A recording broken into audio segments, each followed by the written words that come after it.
রাধে রাধে। আজকের মেনু ছিল লাউ ডাঁটার তরকারি আর আমের চাটনি, সঙ্গে ছিল মসুর ডাল, আলু ভাজা। তো আমার খুব একটা ভালো লাগছিল না খেতে, তাই মাকে বললাম খাইয়ে দিতে।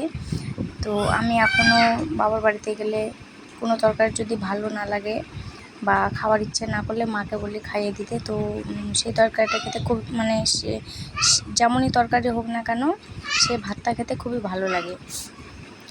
তো সেদিন তরকারিটা খুব একটা ভালো লাগছিল না, তাই মাকে বললাম খাইয়ে দিতে। মা খাইয়ে দিল, তো পেট ভরে ভাত খেতে পারলাম।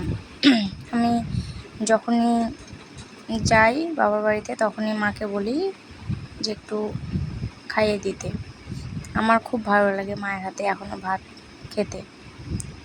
দেখো মা খাইয়ে দিচ্ছে আমাকে।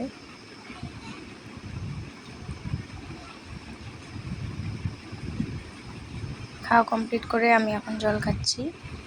তো একবার ভাত খেয়েছিলাম নিজের হাতে, তো ভালো লাগছিল না খেতে, তো ভাবলাম মাকে বলি। তো খাওয়ার পর এই দেখো পেট ভরে ভাত খেলাম।